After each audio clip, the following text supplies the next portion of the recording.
This video is brought to you by HalloCasa. Our tool transforms independent local real estate agents to global real estate agents. Create your own profile for free and get contacted by international investors. Sign up with the link in the description. Hello and welcome everyone to our 209th session of HalloCasa. My name is Michael and today I'm talking to Scott MacDonald. Scott is a seasoned real estate leader with over 30 years of experience in Northern Virginia and the DC metro markets. As the broker, owner, and president of ReMax Gateway, Scott has built one of the region's most respected and innovative real estate companies, known for its commitment to agent education, market insights, and client success. Under his leadership, ReMax Gateway has grown to 4 offices, earned numerous industry accolades, and continues to empower agents through mastermind sessions, economic summits, and top-tier training. Scott, thank you so much for your time. Why don't you introduce yourself to our audience? Well, thank you for having me.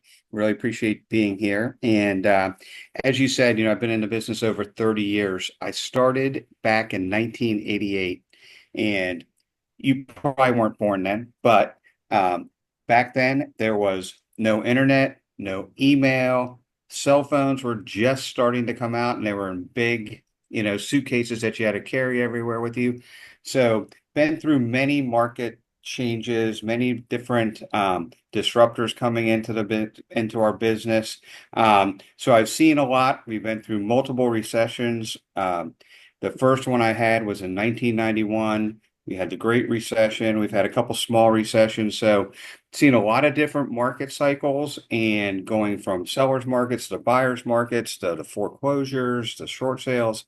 So really have had a great breadth of knowledge throughout my time and tenure in the business, and it's just been a roller coaster ride. It's been a wild ride, but it's also been a very good ride. And we've had, as you said, great success. We've helped a lot of families. I've helped personally a lot of families. I still list and sell houses along with running my company. I've got a property management company. I flip houses. So very actively engaged in all aspects of the business. And so can add value to both our clients and to our agents from a multitude of avenues in real estate.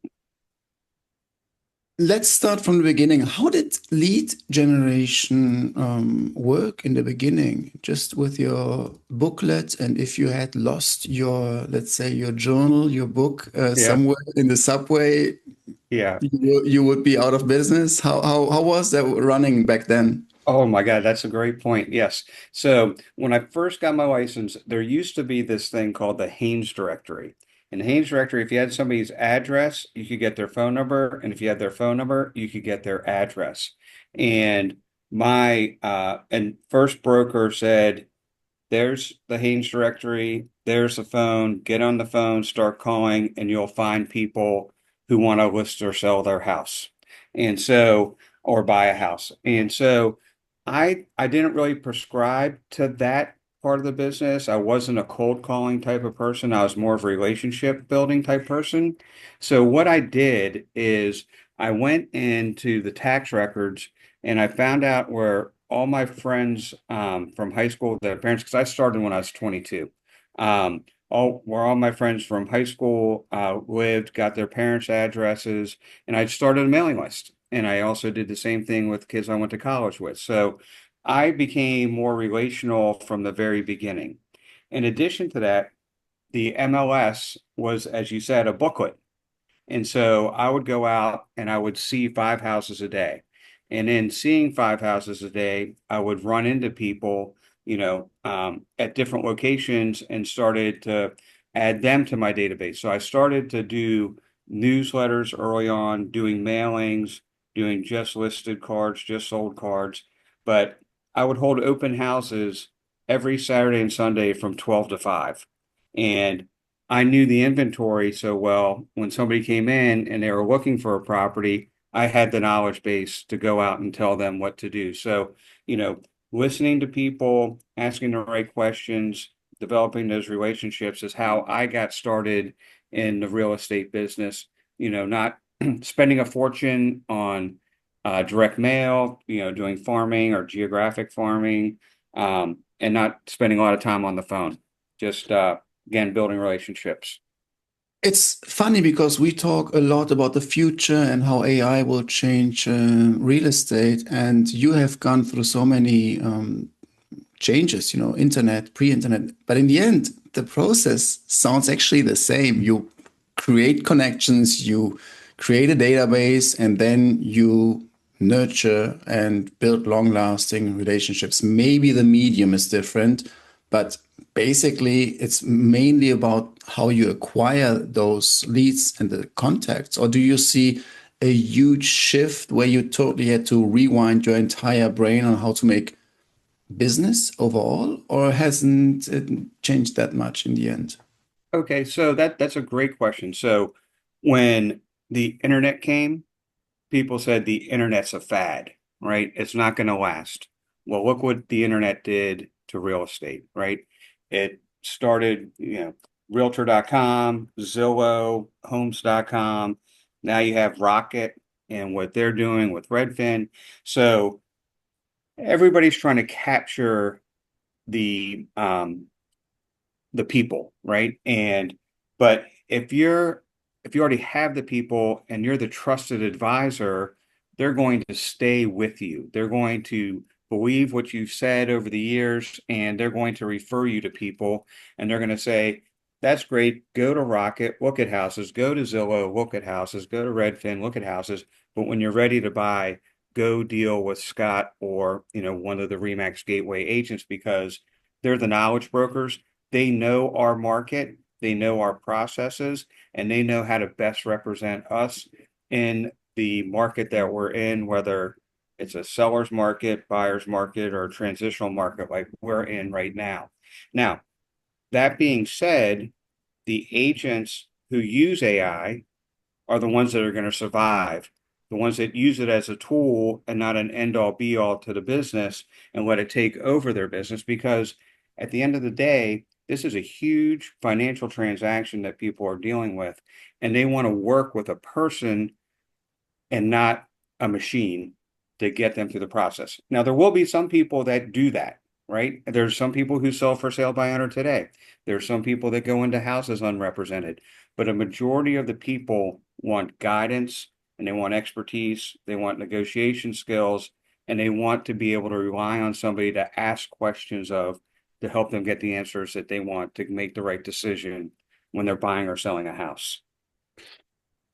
A little bit forward to, from the 80s to the early 2000s when you started ReMax Gateway. What was the original motivation maybe to, join a franchise and to start it locally and to also take advantage of the brand, and not maybe also staying independent and create your own brokerage? Okay, so that's a really, really good question. So, what happened was when I first got started in business, the company I went originally to work for ran into financial issues. There was an savings and loan crisis here in the United States where banks were just lending money commercially, and the company that I worked for invested heavily in commercial. And then when those savings and loans went under, they lost their buildings. So they had to merge with another company. When that happened, I went to a small company. And that small company was an independent company. And they, the owner was the daughter of one of the biggest developers here in our area. And so they had a great reputation. They had great resources for me. So I learned land, new homes, commercial, and continued with my residential business. So I was able to learn a lot during those years. And then but the issue was they weren't a brand. They were just a small company and they couldn't grow. So they closed up their shop and I went to work at Century 21. And at Century 21, had a great experience, had a great leader at that company, very charismatic, great relationship with him, a great reputation in the market. And then they merged and became a bigger company. And I didn't like the big company feel, the corporate feel. And so I started to decide that I was going to buy land, build a building, lease it to a real estate company, a mortgage company, and a title company. And in my search for the real estate company, I couldn't find any company that aligned with my values. So in interviewing with one of the companies, they were a ReMax. So when I was given the ultimatum from the Century 21 people to stay and suck it up or go someplace else, I decided I'd buy a ReMax franchise. And it was a great decision. I've been there since February 1st of 01 and met hundreds, if not thousands of people. I've been really involved with the ReMax brand over the years. I have traveled to countries to speak. I've been to Chile. I've been to Peru. It's a state, obviously, but I've been to Alaska.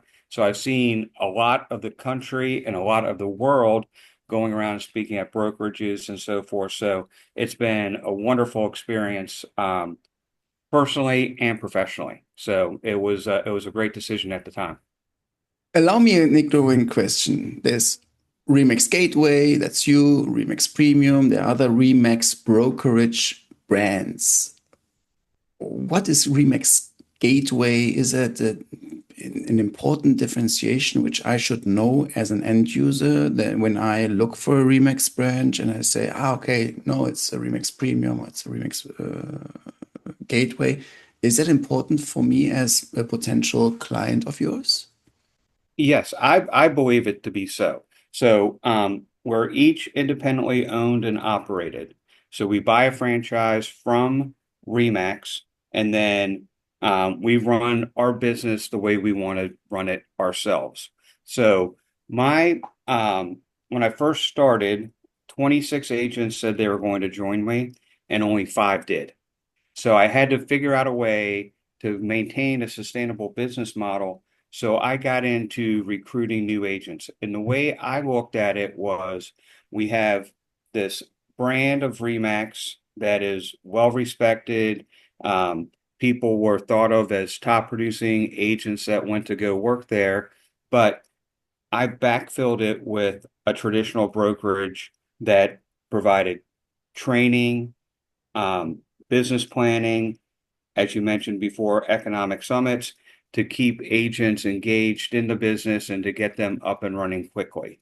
So what we've done is we've maintained that over the years. We do training every Monday.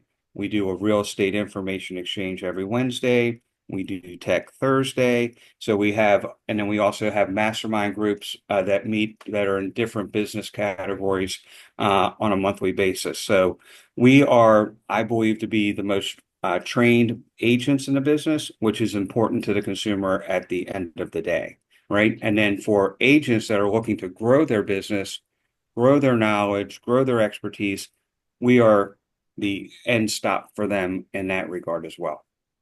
However, this is only you as a franchisee, so that's your branch. It doesn't have necessarily the same pattern along all the ReMax gateways, correct? Because there are a couple of more ReMax gateways around, correct? Yep. So there's a ReMax Gateway in Texas. There's a ReMax Gateway in New Jersey. They run their business differently than me. So originally, when ReMax was founded, it was for the independent agents, hands-off owners. And so I didn't feel that that was the way that I wanted to run my brokerage. And ReMax allows me to run my business my way. So we are definitely more involved and more engaged than some brokers. Some brokers just charge a monthly fee, and they don't have the trainings, they don't have the contact with their agents. But so we're different in that regard, even other ReMax gateways. Thank you so much for the clarification. I would like to go a bit deeper regarding the agent training. And what's the motivation? Is it that you are aware of the fact that it is super important to obviously create long-lasting, high-performing team? So it's basically opportunistic from your side. You need agents who know and who perform. But then on the other hand, you also know that you need to be attractive to potential agents to join you over maybe another franchise, because there's always this war on talent, especially locally. What is basically your underlying motivation there also? And I assume that you have a lot of experience collected during your years that you say, I know how not to do it, so I want to do it better. So number one is it's important for me to be a continuous learner. And one way to learn is to teach, right? And so when I'm teaching or training agents, they're going to ask questions that will help me become better in that particular area. The other thing that we do, we bring in people in to do training. So today, as an example, we had an appraiser come in, and he was here for an hour and 45 minutes, right? And my agents were asking questions. So they were very thought-provoking questions. And again, I learned new things today. So it's important for me to do the trainings for me to learn. Now, on top of that, we are in a very rapidly changing market. We're in a rapidly changing real estate business, as we discussed with AI, just one component today, right?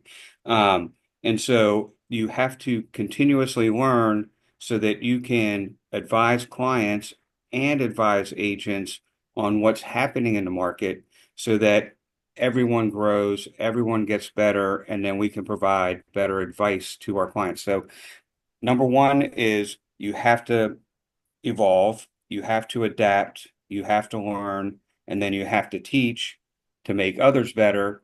And then again, to help the client at the end of the day so that they sell more houses and that we stay viable and profitable as a company. So it's multifaceted answer to your question. Absolutely, and you're responding it exactly the way I was hoping. Apart from that, regarding your leadership style, how would you describe it? And how have you developed your own leadership style in order to be so successful? I love also myself to learn from the best. And since you're so successful, I would like to understand, like, what do you think really works and what's your secret sauce there? So the one, I guess, really, it's leadership by example, right? So if I'm still listing and selling properties, I'm still helping my clients, I'm still helping my clients' kids buy their first homes. So I'm out there in the trenches so I can give real life practical advice to the agents based upon what's happening in the market. So the other thing that is ultra important is to realize the people that you have working for you. And so I am, I delegate, I give people responsibility, I meet with the people that are under my brokerage and help them grow and become, and I push them to be better and I reward them for that. But also, so as an example, a lady who's been working for me for 9 years, she just wrote this book and it got published last week, right? And it's everything that she's learned from the company that since she's been here for 9 years. And 9 years ago, would she have ever written that book? No. 9 years ago, would she ever have done a video? No. Would she be out in front of ReMax and speaking at conferences? No. So I push people to grow by the experiences I have, but then I also go out and I meet with Eric Carlson, the CEO of ReMax, Dave Winiger, the founder of ReMax. So when I'm going out and I'm doing this, they're all people too. And you just have to realize that, they're going to want to learn what's happening in the market. They want feedback. So you have to be honest in the feedback that you give to people, but also you have to have the right people on the right bus and in the right seat to get the company to go where you want to go. I have people that worked for me for 20 years, and it's because I trust them. I've given them guidance. I've given them feedback. I've taken their feedback and we've created something better as a result of everybody collaborating to make the company better. We survey our agents. We want to know what they want so that they can become better, and then we adapt. So I think it's a leadership by example is probably the best way to put it. And the result of 4 offices, which is a huge achievement, is just because of exactly these elements? Or would you say you took the decision to say, hey, now we want to expand and we go this route? Or do you think it actually grew organically because we just grew out of our first office and had to go for another office because people came and they never left because they right? liked it so much and they brought more people? How was that? So we grow so two ways. One was acquisition of three offices and over time, but also those were locations that were critical for us to be strategically located within Northern Virginia so that agents would come to us, right? So it's um, build it and they will come, so to speak. So we have our headquarters are in Chantilly. I'm looking at Dulles Airport right now. We have an office in Fairfax.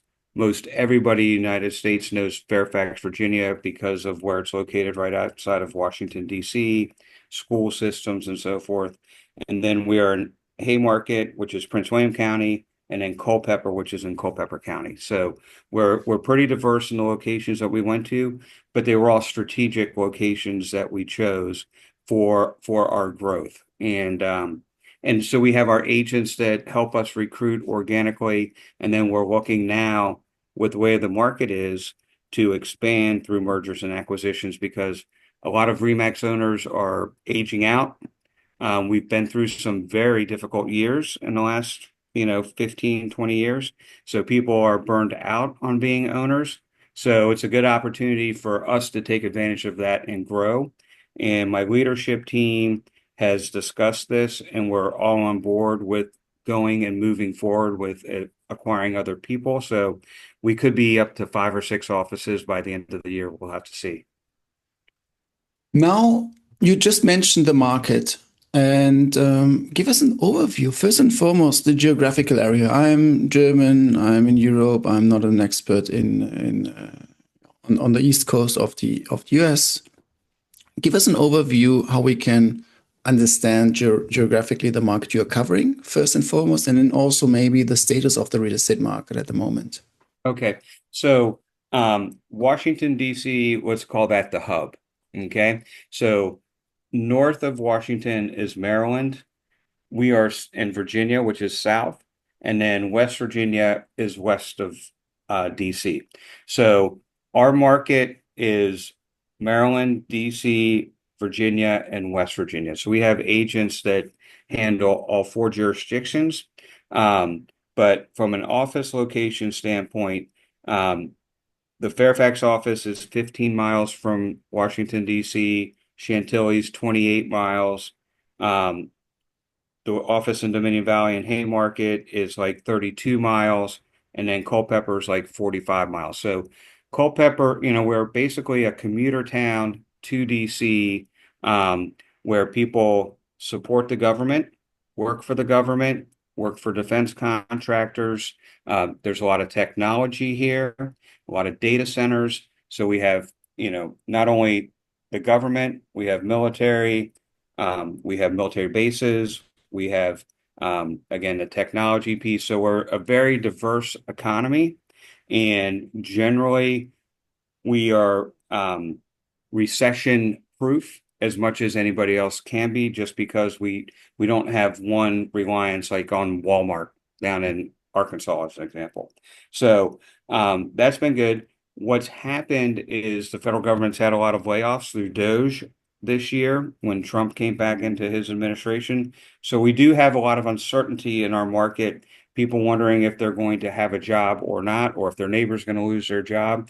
So that uncertainty in our market has led to our market slowing down. So through the pandemic, up until probably 6 months ago, it would not be unusual to have 30 to 40 contracts on one house. Inventory was extremely low, demand was extremely high, and the market was very frenetic, very brisk, contracts going hundreds of thousands of dollars over list price. Um, about, again, when the Trump administration came in, February timeframe, things started to slow down. Interest rates started to go up.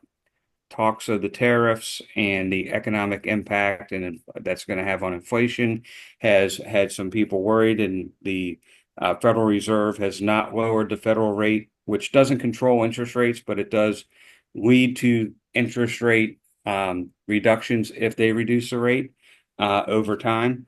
But so right now we're in a slower market. We went from 5 days median time on market to now 16 days median time on market, and 13 days average days on market to 36. So the market, and it's a communication with the sellers and with buyers. So now buyers have the opportunity to get in, and they might be the only contract, or there might only be 2 contracts on the house, and they can get contingencies now where they weren't able to do so the previous 5 years. And then prices aren't escalating like they were. They're more moderating. And that was what was critical today with our appraisal class. The appraiser talking about what he's seeing in the market so that our agents can say to the clients, hey, this is what the appraiser is seeing in the market, and this is where we need to be price-wise going forward if you want to sell your house. So again, inventory is still extremely low relative to pre-pandemic. Usually this time of year, we have about 7,000 houses on the market in our area. Right now, we have under 3,500. So it's basically almost 50% of where the normal market is. But that's up 30% from what we experienced in the pandemic because we were at about 2,000 houses for sale then. So the media is portraying our market as we are having surging inventory, we're having surging days on market, when in actuality, we are nowhere near where we were pre-pandemic for as months supply of houses, days on market, median days on market, and then the prices continue to go up, even though inventory and time on market is slowing. So it's again, it's a great opportunity for buyers right now, I think. Is that something you see for the first time during your 30 years? I'm asking because I would assume there's always somehow an equilibrium which is being met. As you say, either you have seller's market or buyer's market. It's actually nice to have pressure from the buyer because the sales cycle is maybe shorter because the buyer wants to get the house, and they try to make everything work so that they have the price, and they try to, I don't know, like overprice the property, more commission for you. On the other hand, you have seller's market. People are pushing out the listings. Maybe here I would have assumed actually because of Doge and maybe potential layoffs, financial distress. People can't pay the mortgage anymore. So more inventory, which then again creates an equilibrium because potential people who have been on the sidelines now decide finally to buy. Now it's somehow weird because you have neither really nor, correct? Yes. Are you watching my videos? No. Are you reading my blog? No. Because I said, it's really, it is an interesting time, and it really is the first time I've experienced this. So again, when I got my real estate license in 1988, we had the savings and loan crisis. And so things were on pause. But again, you didn't have the internet and you didn't have the media, trying to get the clickbait headlines on where the market was. So you kind of had to figure it out as you were going on. And then in the Great Recession, you had so many people with negative equity the day they bought their property, and the foreclosures were coming on the market. You knew that there was going to be investors and people who were going to take advantage of the opportunities that were out there. And you knew that eventually people who went into foreclosure and had short sales, that their credit was going to turn around and then they were going to become buyers again. So you knew there was like a light at the end of the tunnel, so to speak, that you knew that the market was going to turn, more positively. And prices were not going to go to rock bottom. They weren't going to give houses away for free. So there was going to be a bottom to prices. Today, there's more uncertainty and there's more unpredictability in our market because we don't know what's going to happen with the economy and people's jobs. Now, luckily, we only have 5 foreclosures in all of Northern Virginia. Out of all those houses for sale, 3,574 houses, only 5 foreclosures, and we only have 2 short sales. So we don't see a lot of distressed inventory here locally. But here's something that is really scary. We have $1.1 trillion in credit card debt in the United States. It goes up $7.3 billion a month. So people are living beyond their means. And that eventually is going to catch up when you're paying 25, 27% interest on your credit cards. You're going to have to, something's going to break. You can only bend so much in that instance. But we have a tremendous amount of demand still that people are waiting for the opportunity to get in when interest rates come down. So if we do have something that happens with the economy and interest rates do come down, there'll be more people who can qualify and more people who will jump back in the game. So, but it's just a matter of when, right? And you can't say it's going to be tomorrow because we don't know, right? So it is definitely the first time in, my 38 years in the business that I can't 100% say, Michael, this is what was going to happen when we put your house on the market. This is what I think might happen, but I can't guarantee it today like I could a year ago. Exciting times, definitely. I saw that you described the market lately as an unmarked market, unpredictable, uncertain, and uncanny. Is that exactly what you just described? I believe it to be, yes. And again, the unpredictability is, and let's just take my flips as an example, right? Buyers, so we'll rewind, but buyers, when they come, they meet with you, they'll say, hey, I want to get sweat equity. I want to buy a house that needs work.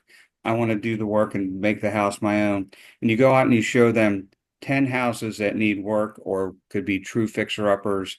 And then you show them one house that's perfect. They buy the one house, right? And so when we do these flips, we do them soup to nuts. We do, a lot of cases, roofs, HVAC, hot water heaters, kitchens, bathrooms, everything. And when we put our houses on the market, we've been getting multiple contracts going above list price.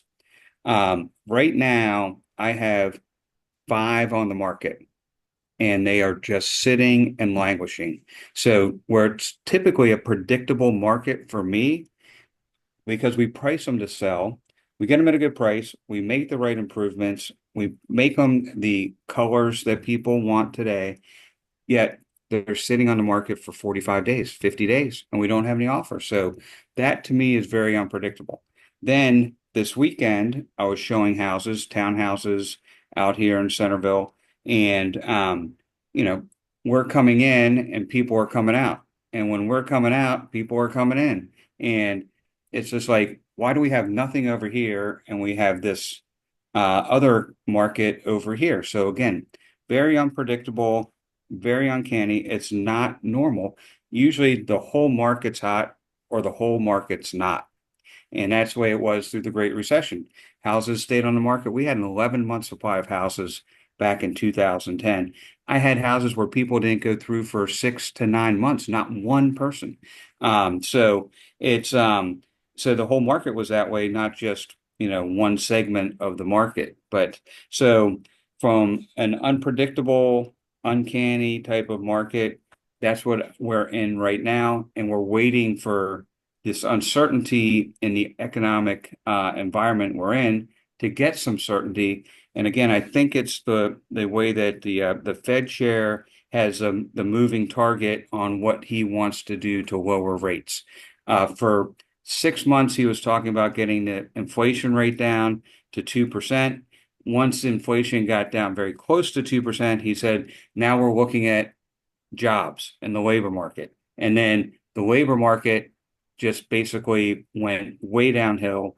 The jobs numbers were revised from 300,000 in May and June down to 35,000. So 265,000 job readjustment. So we don't know what the July numbers are going to be, but they said that there were 75,000, 78,000. Those will probably be revised down. So now that we have that as a certainty where the market isn't that great, we need to have the rates come down, he goes back and says, well, we don't know what the tariffs are going to do.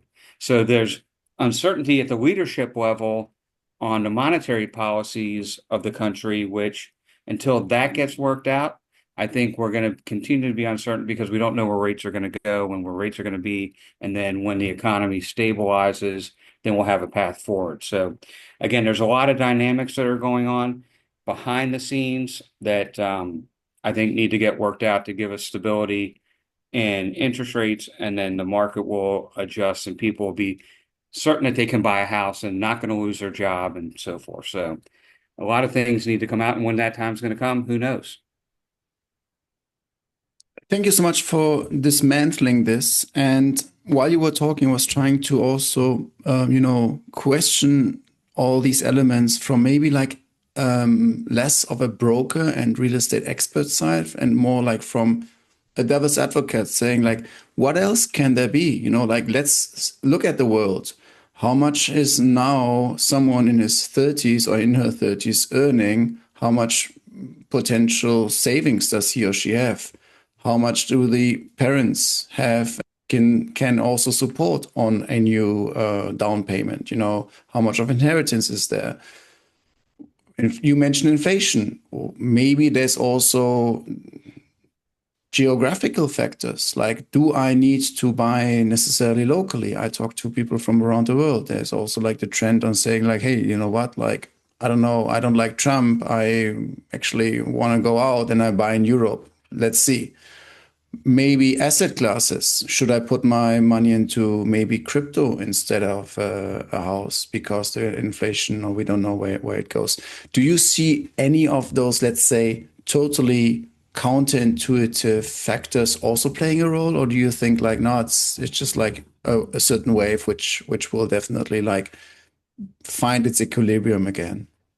Right. So I'm a big believer in real estate, and the best time to buy is when the time is right for you from, okay, you've got a stable job, you can afford the payment, you have the money for the down payment and closing costs, or can get that from a family member, as you mentioned, or through an inheritance, and you're buying for the long term.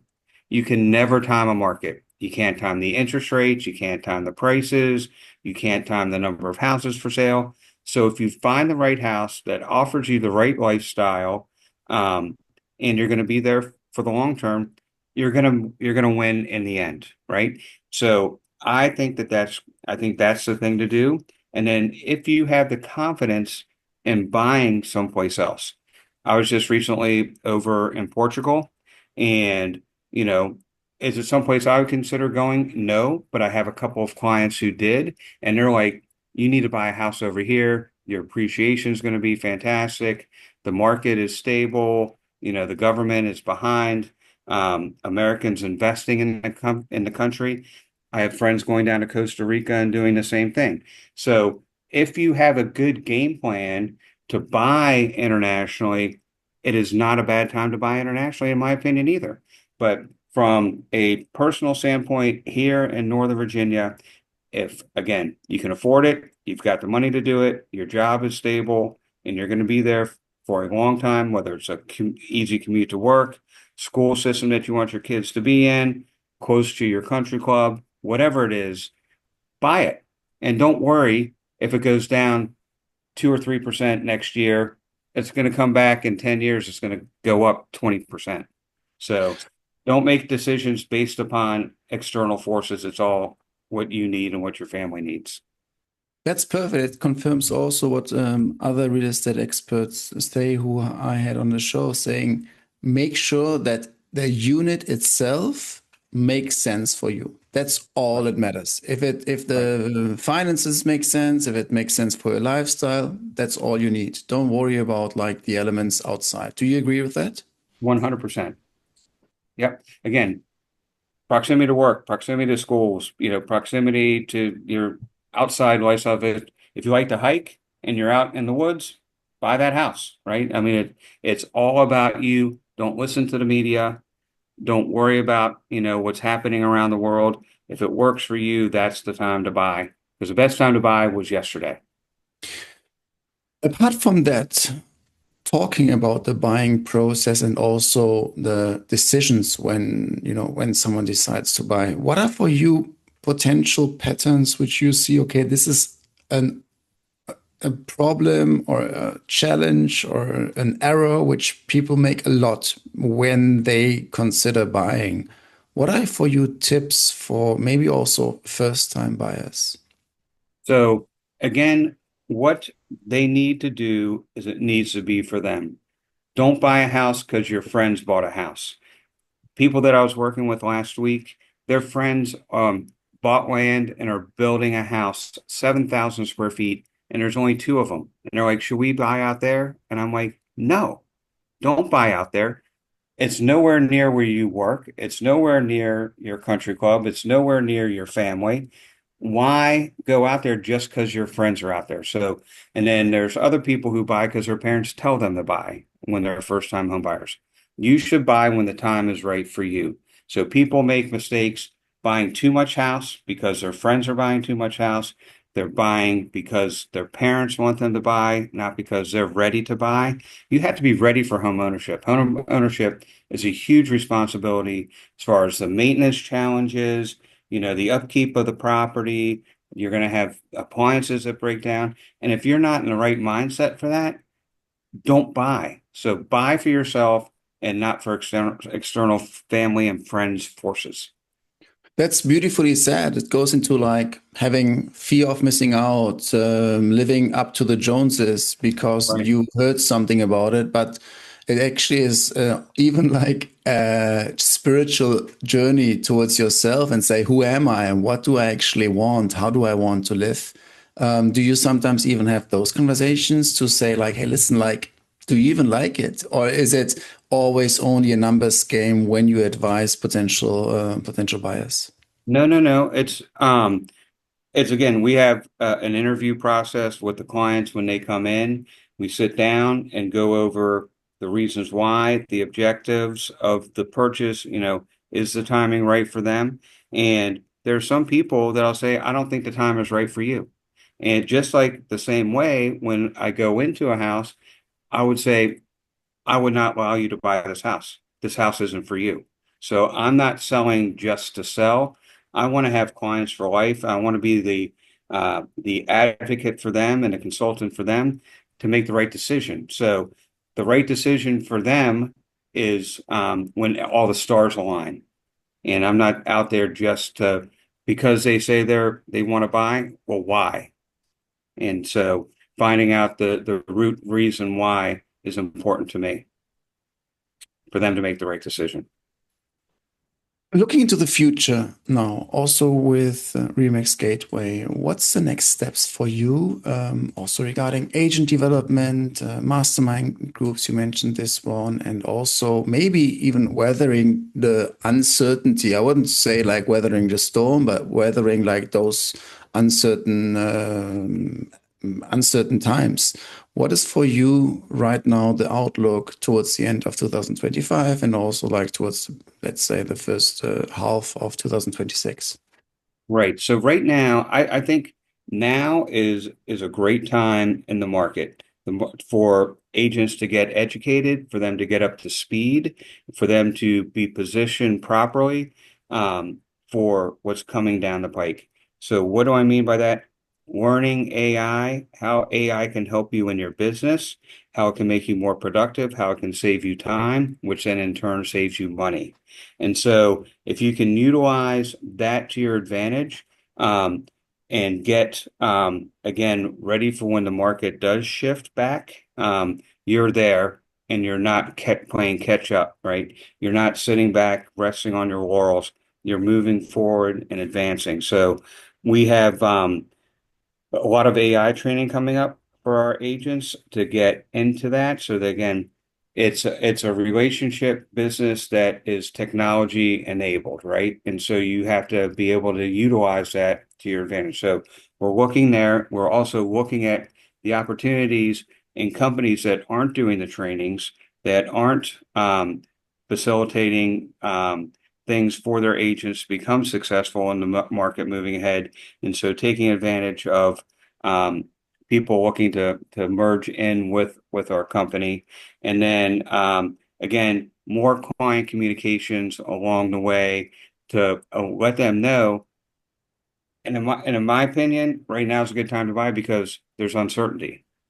You buy when people aren't, and you sell when people are buying, right? So right now, there's a good opportunity for people to get into the market.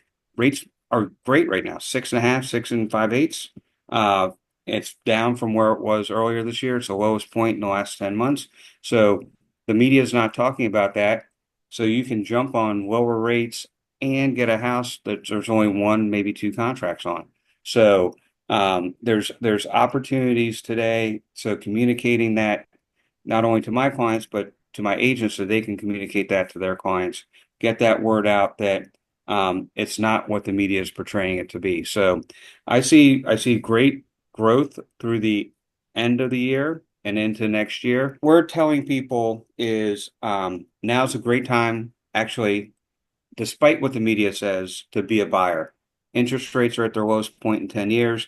There's lots of opportunities out there. There's more homes on the market, even though there's less than there's been pre-pandemic. There's more than there were in the last couple of years. So, so buyers can get in with less competition on houses, get contingencies and so forth. So notifying our agents that there's a good opportunity out there so they can let their clients know, and then myself let my clients know that this is a good time too if they're considering purchasing a house. And then lastly, there's a lot of opportunities, I think, in the real estate business from the gateway side of things where there are not brokers that are educating their agents, and therefore their agents our business is not as robust as it's been. So it makes opportunities for me to have them merge in with us. I'll take on the burden of education, and that'll have ReMax Gateway grow into the future. So I think with agents being positioned for success, setting up our clients for success, and then growing the business will set us on a great trajectory into 2026. Do you also not only do agent education, but also potential buyers education in terms of mastermind groups and meetups and exactly convey this message to the local community? Because you're right. Like, I think Warren Buffett, he says the only market when people don't buy when it's on discount is the stock market. And it goes like a little bit into this direction where it's like, okay, it's uncertain, but basically you get maybe a little bit like the good of the both worlds. You have low interest right now, and you can also, you have bargaining on your negotiation power because you're not 1 in 100 trying to get the best deal. Do you create this sort of awareness locally? Right. So what I did in the past, as I mentioned, one of the things I did all the time was the Saturdays and Sunday open houses. I also did home buying seminars every month. And so I would educate passerbys. We were in a shopping center that had two very popular restaurants. People would wait, and I would go out and I would introduce myself and invite people to my Thursday night home buying seminar. So what I've done is I've done the same thing for my agents. Let them know that this is how you conduct a home inspection. I mean, a home buying seminar. Connect with a lender, a title company, a home inspector, explain the process to people. So we have agents that are doing them on Zoom, and we have agents that are doing them in public libraries, and we have agents doing them in our offices. So we are getting out and getting in front of people that way. In addition to that, I also have I have agents that are doing home seller seminars to talk about the importance of staging, properly pricing their house and positioning their house to get multiple contracts, even in this market, because again, it's an unpredictable market. You have multiple contracts on some houses. So, getting people to do the right things when they're selling their house as well. So we're on both sides of the street on that one. I have a question regarding the amount of money you should reserve when buying. Let's say you have $1 million property, you get it done, you get pre-qualified, you put money down 20%. On top of that, how much should I have still on the bank left in order to maybe be safe, to have a cushion there for unpredictable payments? What is your advice there? Right. So what I generally say is you should have 6 months in reserves. Now that doesn't need to be liquid cash. That just needs to be cash that you have that you can make available to you when needed. So you don't want to liquidate your stocks, you don't want to liquidate your retirement fund, but have the ability to go and borrow against that as necessary. So right now in that scenario where you said $1 million, $800,000 loan with taxes and insurance, you're looking at like a $9,000 a month payment. So you should have, $50,000 to $60,000 in reserves for that rainy day fund if it becomes necessary. So if you had $200,000 down, you probably do have that kind of money in reserves, but you don't want to have any less. You don't want to spend every penny you have in order to buy that house. That's not a good financial decision. What for expenses can happen if I live in it versus maybe also if I rent it out? Is it only if I rent it out? Or is it also Or some? when you buy, in case you lost your job, in case the heating and air conditioning equipment breaks down, in case the hot water heater goes, right? In case, you know, you have something unforeseen happen with your deck falls apart, whatever. So you have to have money set aside for the routine maintenance of the property. So that's one of the things for the reserves. But also, again, if you had job loss for whatever reason, you can still continue to make your payments until you find another job. That's why I like the reserves. Scott, I really appreciate the conversation.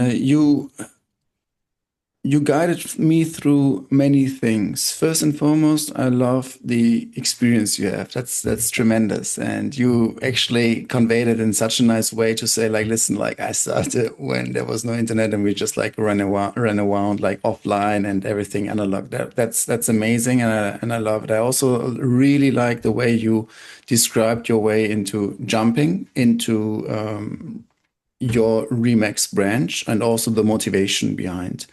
And it definitely speaks for you to have grown this so big, like to 4 locations. And it definitely is the reason or is the outcome of your perseverance regarding agent education, making sure that everyone is happy, is fulfilled, and is also growing. And as you said properly, it's for you also a way to stay on top because you're the one teaching.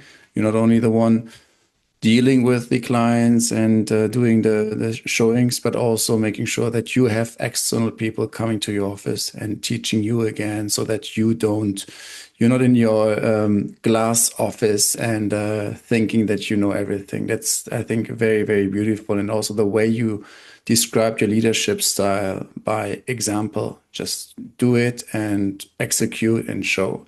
I really like your market take, your really, let's say, deliberate description of where the market right now is with all the dynamics right now happening. While you also say it's a very actually stable market because you're not in Texas and only depend on oil and everything breaks away. So you have a lot of dynamics from technology side, governmental side, public services and stuff. And in the end, you also gave us very nice tips regarding buyers tips, sellers tips, how to make sure that you right now maybe sell or buy, and also what to take care of. Is there anything else you would like to mention with the audience, which we haven't touched upon yet? No, I think we went over a great deal of information and a broad spectrum of topics. So hopefully people will learn something along the way from watching our show today. Absolutely. I'm pretty sure about that. How can people reach out to you, Scott? So the best way to reach me is my cell 703-727-6900, or you can email me at scottmacdonald@remax.net. Perfect. I will put those into the show notes. And yeah, thank you so much, Scott, for your time today. And I'm sending the best regards. Thank you so much. Thank you so much. Bye-bye. Bye. This video is brought to you by HalloCasa. Our tool transforms independent local real estate agents to global real estate agents. Create your own profile for free and get contacted by international investors. Sign up with the link in the description.